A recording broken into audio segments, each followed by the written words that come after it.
You need to come to the end of yourself, and kind of wake up to there's more, not there's less. There's more, rather than I'm going to circle back and revisit some of those same old places.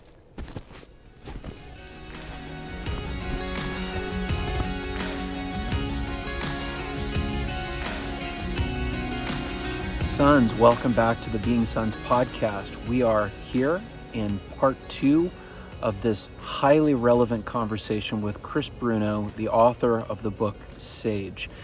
And if you haven't listened to the first half of this conversation, I highly suggest that you go do that first. We're going to cover some of the groundwork, which is going to make this second half of the conversation more meaningful to you. Chris is about to take us on a tour of his book using 3 of the questions that are likely top of heart and top of mind for you as you consider what it's going to look like moving into the second half of life and actually becoming the sage that the world needs. I want to remind you also that Being Sons is a nonprofit 100% funded by the donations and by the generosity of men like you.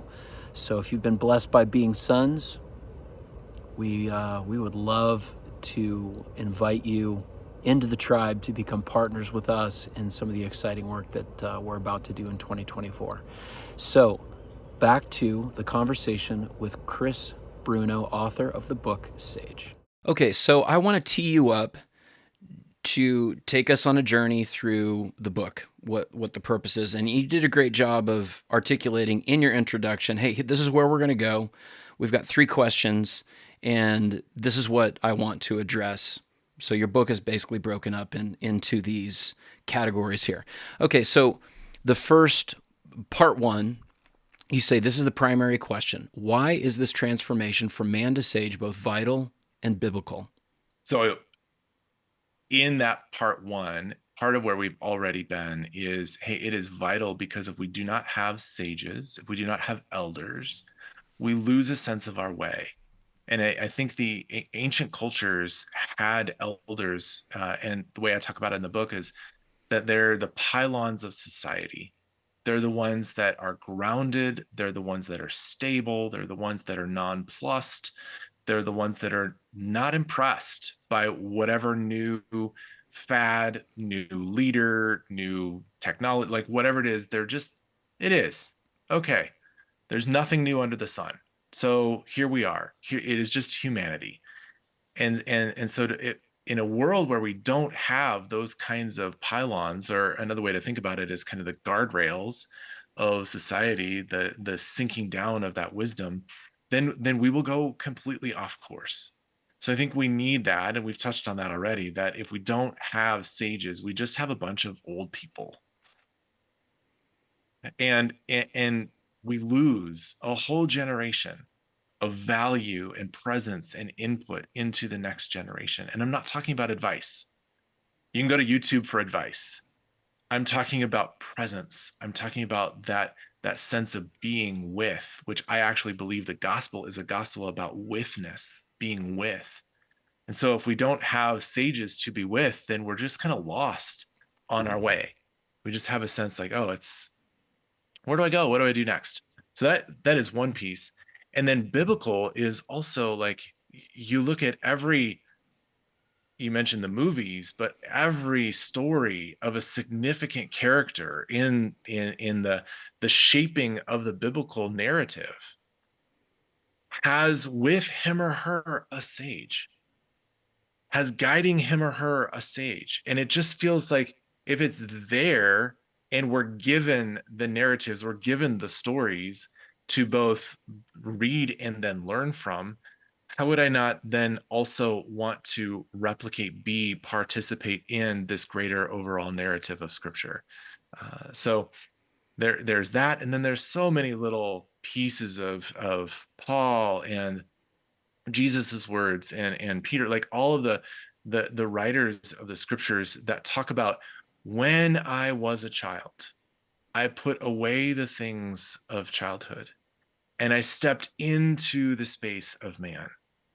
Right? there's this progression that we get of persecution and character development and suffering, and what does it look like for us to step through and into those things. So I feel like there's this journey. Now, of course, the scriptures don't say thou shalt become a sage, uh, but it does say that thou shalt become more like Christ, that thou shalt become more in the likeness of the God who actually wrote you into existence. And so if that's the narrative, if that's the imperative, if I can put it that way, then yes, I want to become that. And the more time that I have on the earth to do that, the better. Hmm.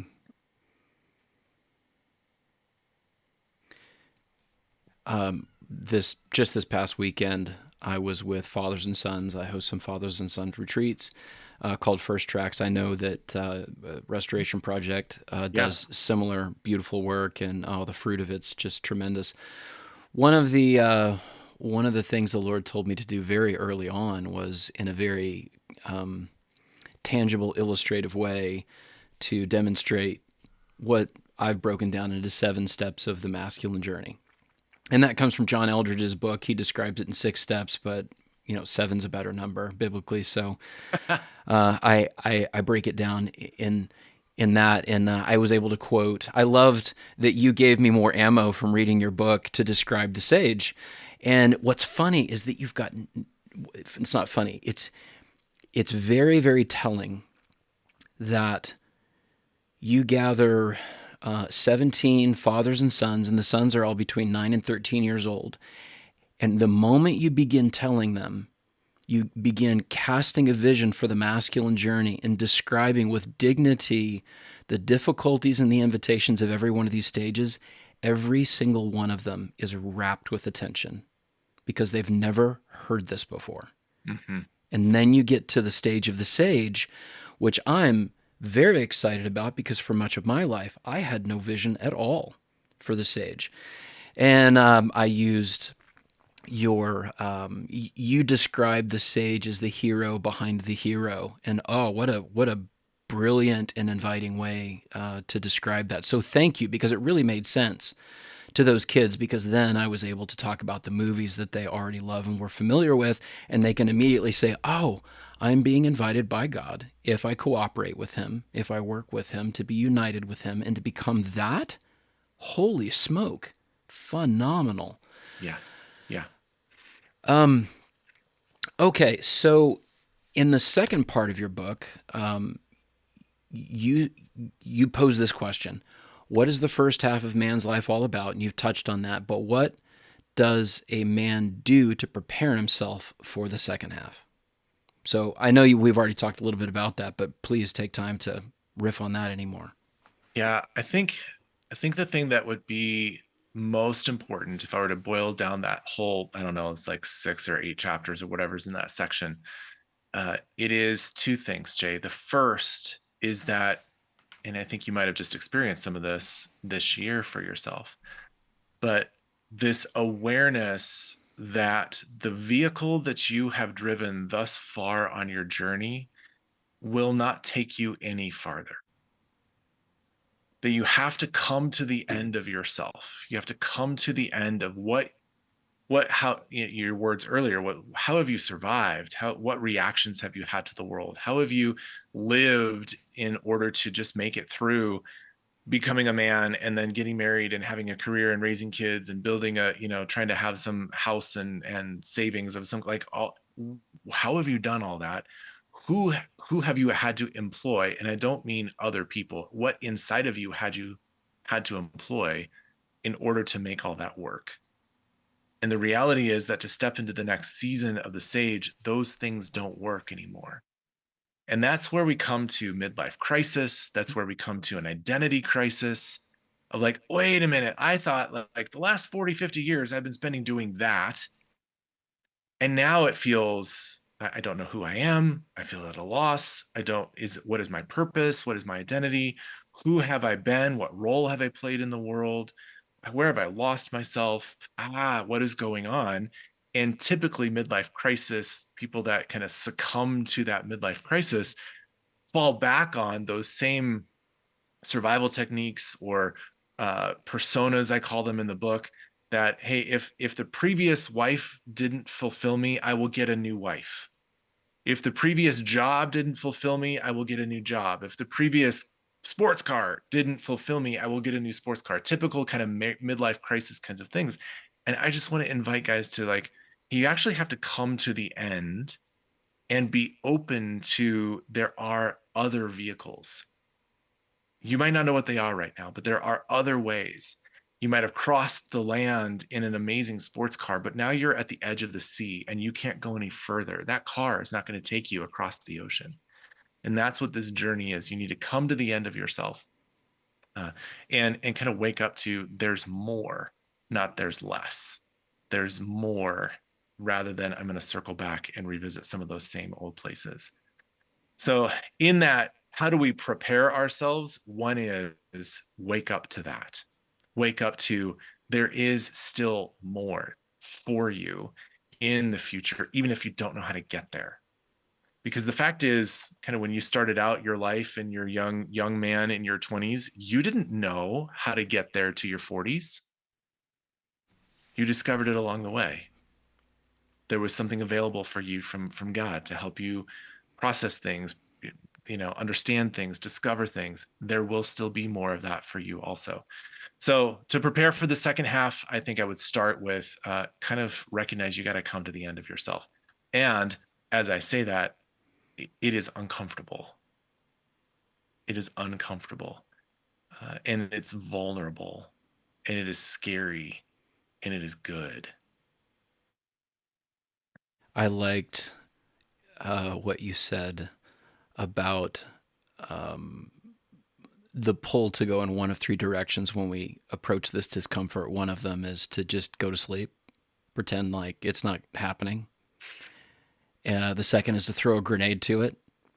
Boom, I'm going to blow up this life and I'm going to get one, exchange it for a new one. Yeah.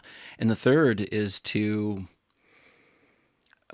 grab the wheel and just say, okay, wherever we're going, I'm on board with you, God. So let's keep going. Even if we're going through the dark and through the fog, I want to keep going in this direction. And I have felt all three of those on a daily basis. I can emotionally feel the tendency or the pull into all three of them, which has had me very engaged with Jesus and in conversations about this. You also quoted Joseph Campbell, who said something. Well, he said a lot of things, but he said that in the United States in particular, we don't think about growing old, but instead we throw our energy into staying young when we reach this stage of life. And that is really true. Can you share a few thoughts on that so that we can identify?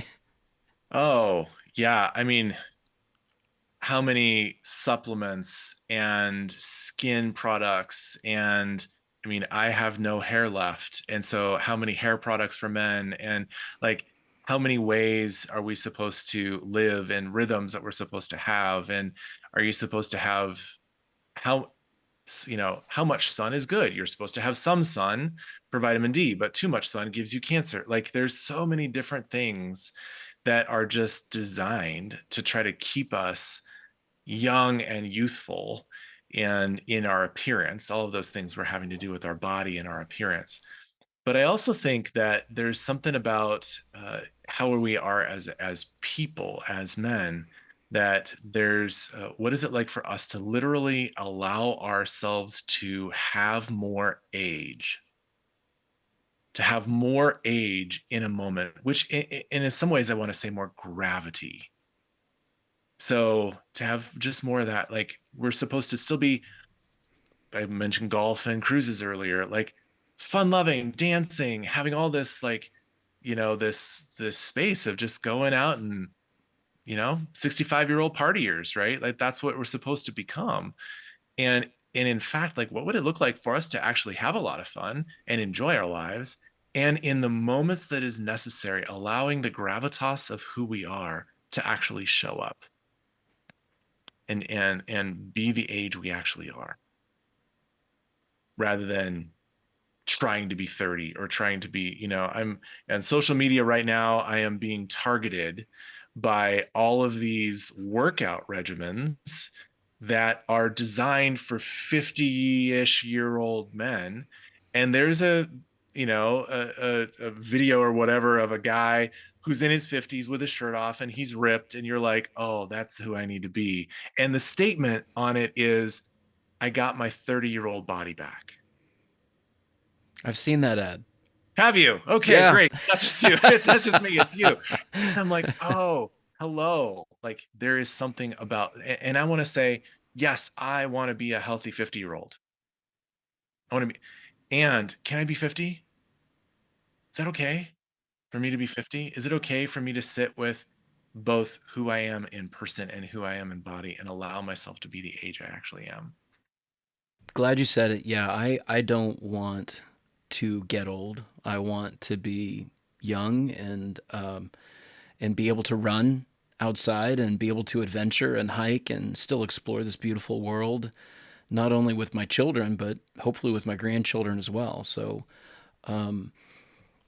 but I wonder if all of that lure into the false hope of eternal life here on earth, which why would we want that really? We haven't really thought too hard about that. What if that is being given to us in exchange or as a distraction from the wisdom and the depth and the gravitas that we're meant to, because every time we think, well, for me to be healthy, I need to work out or look young to stay in the workplace and everything like that. What if that's actually distracting us from the hard work of dealing with the sadness or the difficulty, the sorrow of just getting older and taking that to Jesus and receiving what he has in exchange for that? Yeah, I think it could be a trap. I love how you just put that, that yes, I want to be healthy also. And I want to have that kind of physical health. And I think all of us can identify with that. We want to be healthy people. But there's something about, do we exchange our health? Let me put it this way. It feels like society is trying to draw us back to not just be youthful, but to stay immature. And I feel like the call of the scriptures and even the passages that I was referring to earlier of what does suffering yield, perseverance and character and all those kinds of things, the end of that sentence that Paul has for us is maturity.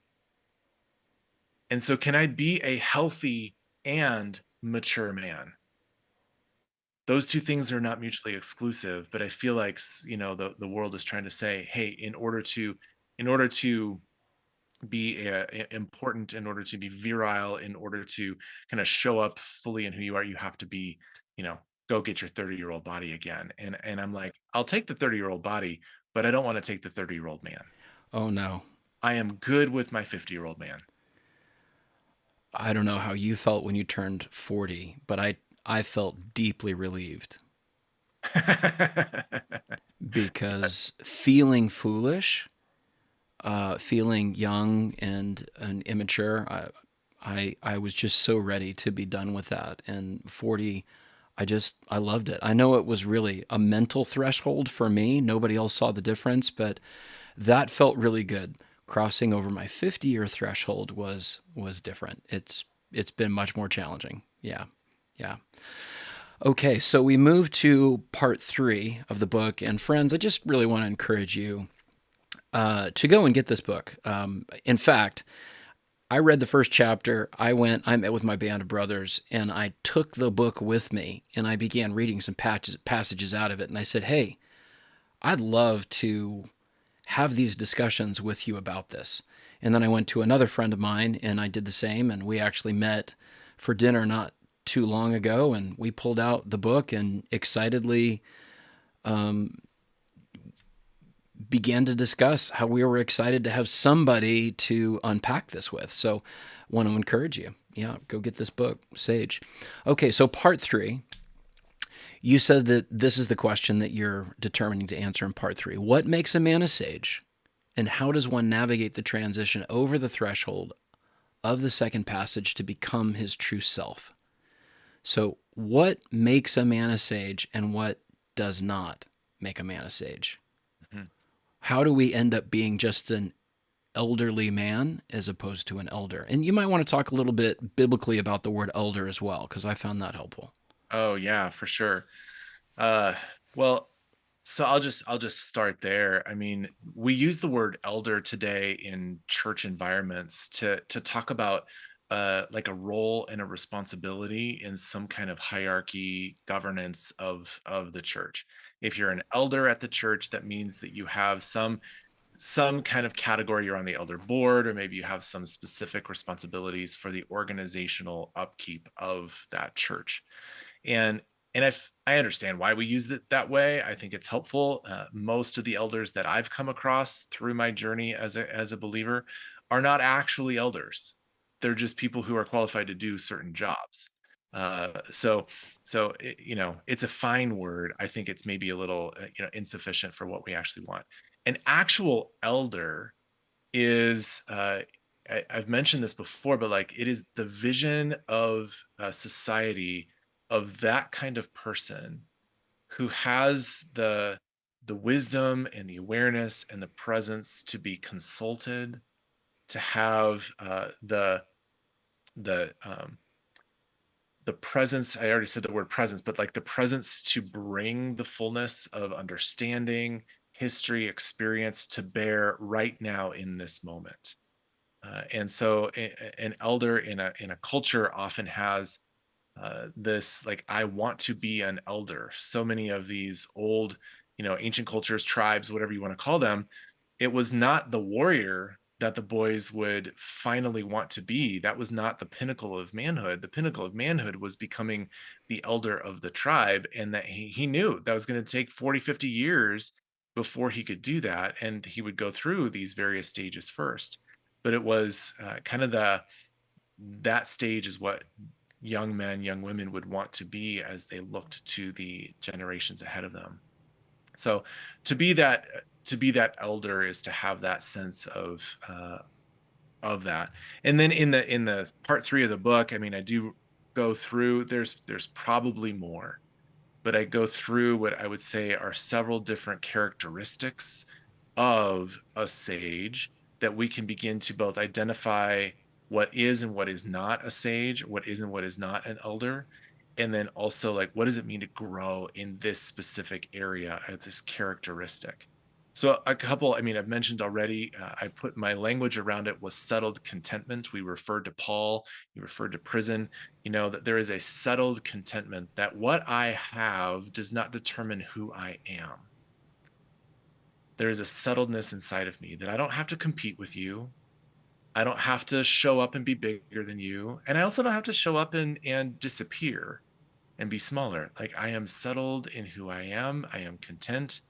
And it doesn't mean that I don't want, more. I'm going to keep working. I'm working for, that other house or this other possibility of life.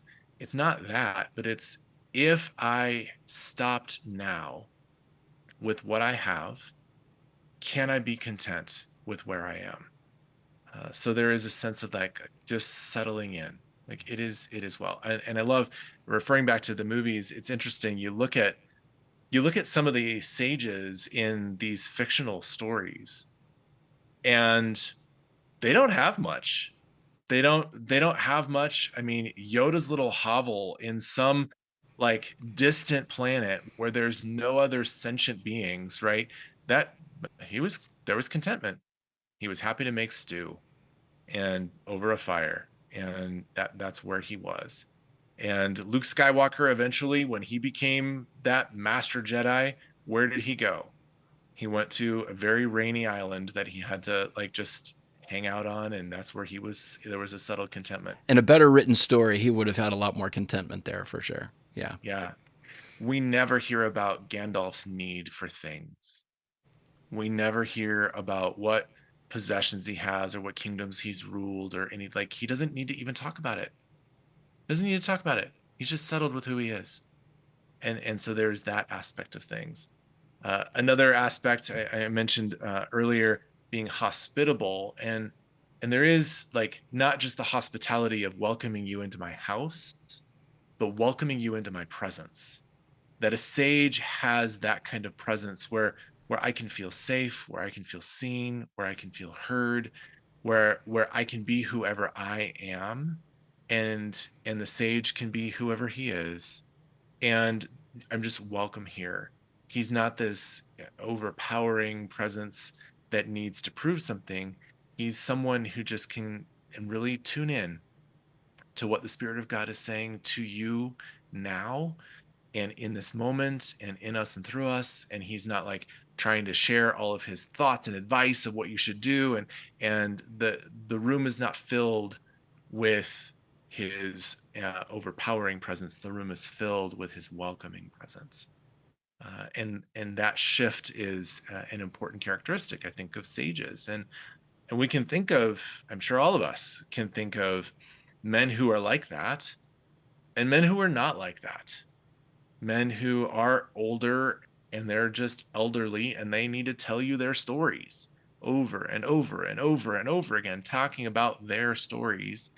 And there's no space for you to unfold, no space for you to wonder, no space for you to talk.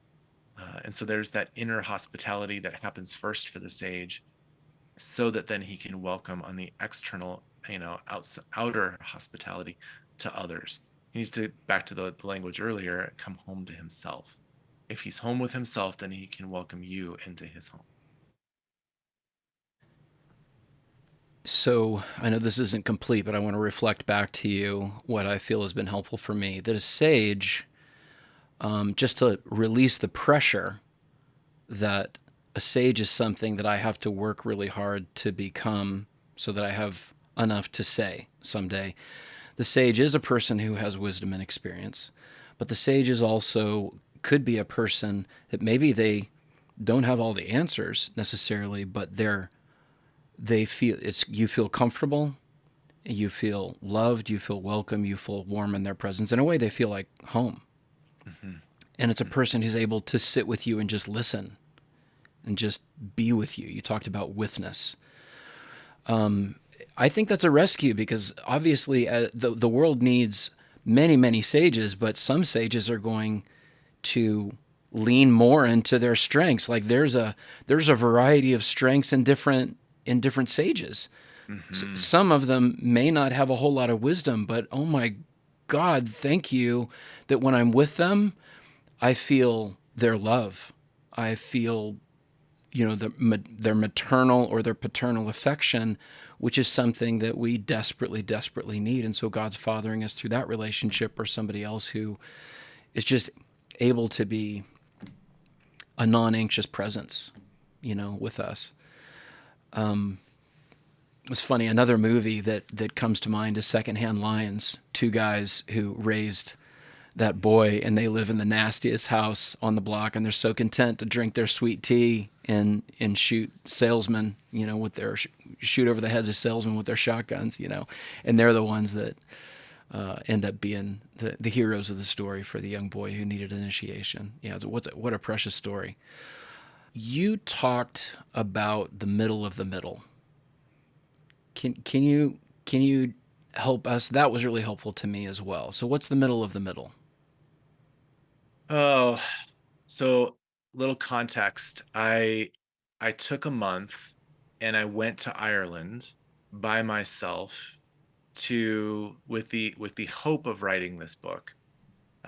And it did actually come out of that time. But during that time, I was in the throes of what is this? Where am I? I mean, really, I'm glad that you found it helpful. I wrote the book mostly for myself.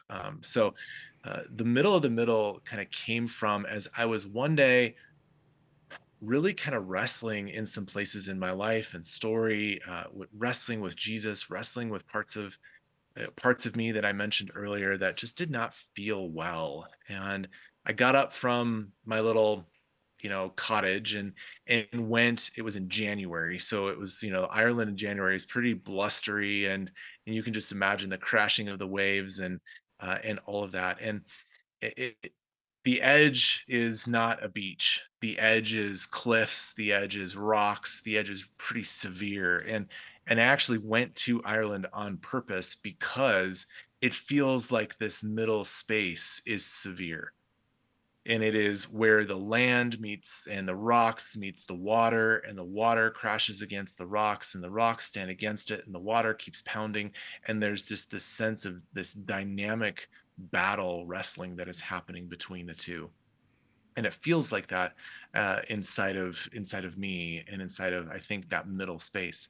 And so the middle metaphor is this space where I came to this rock outcropping, and there was kind of the northern sea and the southern sea. I don't know if it was actually those the line between the two, but it felt like it right there on the edge of the island, where the water was kind of crashing and folding in up and over itself. And it was some water was calm, some water was white water, and it was just coming up and around it and against itself. And it felt like, okay, that's right where I am.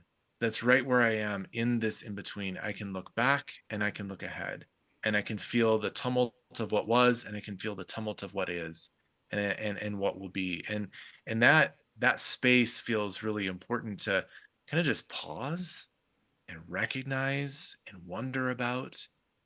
And it can feel pretty crazy making, really confusing and disorienting. And I love your word rescue. I hope it can feel normalizing, that to find yourself there in the middle is actually the opening, the beginning, the signifier, the waypoint to the threshold that you're about to step through, and to welcome that tumult in some ways, and go like, oh, this is where I'm at. Okay, good. At least I know. Whereas before I was like, I feel like I'm losing myself. I feel like I've lost my way. But actually to know that this is the doorway into it. Your book, I can sense through it that you're wrestling with what you're writing while you're writing it. That you're writing it for yourself to process it, which I get. But you also you also are clear and confident that this is the way to go. And it looks like you've probably learned a lot from people that you've walked with and you've counseled for many, many years. I'm learning this is the place to go. You've seen a lot of cautionary tales through the people that you've counseled. So your book is chock full of examples of people who have come to this tumultuous stage, and some who've received God's rescue by pressing into Him, and others who either threw the grenade on their life or went back to sleep. One of the things that you said here, you went to great lengths to warn us that becoming the sage does not happen accidentally or automatically. And you quoted James Hollis a couple times, but he wrote, those who travel the path to becoming a sage consciously render their lives more meaningful, but those who do not remain prisoners of childhood, however successful they may appear in outer life. So true. Mm-hmm. So true. Yeah. All you have to do is watch TV. It's everywhere. Everywhere. It's everywhere. Yeah. I think the ultimate reward in this life is rest. And that's based biblically. Mm-hmm. When God tells Israel, stand at the crossroads, look around, ask, where's the good way?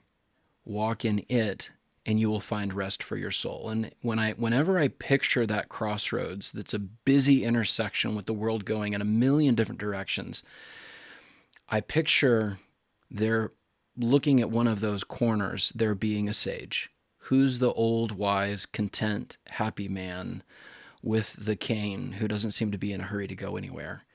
Go to that guy at that corner of the intersection and ask him, what do you see? But rest for your soul is what God says. If you do this right, you're going to find rest for your soul. As I was praying this morning, I was asking Jesus, in this next chapter of my life, this is what I want with greater measure than I've ever experienced, rest for my soul. Jesus came along, and I think he was hyperlinking what he told the nation of Israel through Jeremiah. He said, Come to me, all you who are weary and heavy laden, and I will give you rest. Take my yoke upon you, for I'm gentle and I'm humble. I've learned to be utterly God dependent. And, you know, follow me and you will find rest for your soul. The ultimate, I mean, that's what we really want. Whether we've got the Porsche or whether we're living in a shack on Dagobah eating soup, rest for our soul is what I am praying for in the second half of my life, irrespective of what that might look economically or geographically. So appreciate this conversation, Chris. Well done. Thank you for bringing your journey and your story into a package that is easily consumable and is disruptive and deeply informative. Thank you that you've helped to bring some vision to what God's doing and how He's doing it. He's really good. That's the conclusion to all of this. Is just when we feel like we've gotten to the end of ourselves, God's right there to rescue us again and say, "Now I'm here. Now I'm here to take you." Even though your knees are weaker, we've and our journey is a big journey still. I've got what you need. So thank you. Final thoughts or words, Chris, for those who are, hopefully going to take your advice here. Oh, well, my hope, Jay, is that to inspire a generation of men in every stage that, you've got the 7 stages that you talked about and all that, in every stage of our lives, but especially to inspire all 7 of those stages to remember that the sage is where we're headed. And to please consider what it might look like for you. What might the invitation of Jesus be for you, wherever you are? If you're 20, 30, 50, 80, where are you, and what is the invitation of Jesus to you to become more of that sage? And what would it look like? Like, this is where I live. What would it look like if we had a world of sages? What would our churches look like? What would our families look like? What would our schools look like? What would our government look like if we had a world of sages? I think it would be a radically different picture. And I want to inspire a generation of men to become that. So thank you also for the conversation. So good to be with you. Yeah, great to be with you. So, um, why don't you tell us a little bit before we go about what you do and how we can go and learn more? Because you've got a lot of great stuff that we can benefit from. Thank you. I guess I would give 2 places. One is, so Restoration Project is the ministry, and similar to yours, where we do work with men, and our area of focus is fatherhood, brotherhood, and sonship. And so we do resources and experiences around those 3 areas of a man's life. And so you can find us at restorationproject.net. And then Restory Counseling is the counseling center that I give leadership to. And we are local in Fort Collins, Colorado, and we are national in having a lot of opportunity to work with people virtually wherever they are. So that's at restory.life. You can find us there. And then Sage is just on Amazon. Hop on Amazon and search for Sage Chris Bruno, and you should find it there. Yeah, I'm interested in getting those other books and reading them as well because they're very appropriate topics for me where I am. Chris, would you allow your heart to pray over us? Yeah. Yes, absolutely. Father, Son, and Spirit, thank you that in in you and amongst you is nothing more than the purity of witness and love. And out of that purity and witness and love, you have called us into being to be with you in and participate with you in that love. So thank you. Thank you, thank you, thank you that today you have chosen to give us breath, and that in eternity past, you wrote, as Ephesians talks about, you wrote us into existence. You wrote our poetry into existence, and then decided for us to come along and take breath. So thank you. God, I pray for those that are listening that you would inspire them to become sages and to begin the journey of becoming that elder, that sage, that hero behind the hero. Jesus, thank you. And for all of the places where our conversation may have led to feelings of shame, feelings of confusion, feelings of I should have done this by now, or I have no idea what to do, or I'm lost, or I'm traumatized.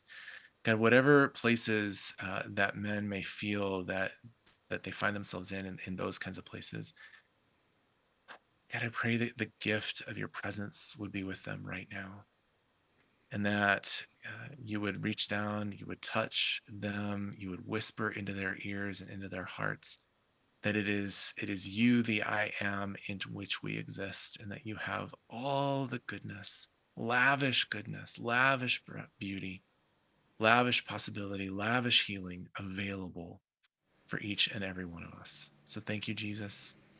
It is in your name that we pray. Amen. Friends, thanks for joining me and Chris Bruno as we walk and talk a mile about growing up and becoming the sages that God has called us all to be. I really appreciate you being here. And Chris, thank you. God Thank bless. you. May God bless your book, your ministry, your family, and your journey as you become a sage. Thanks a lot, friends. You take care. See you next time.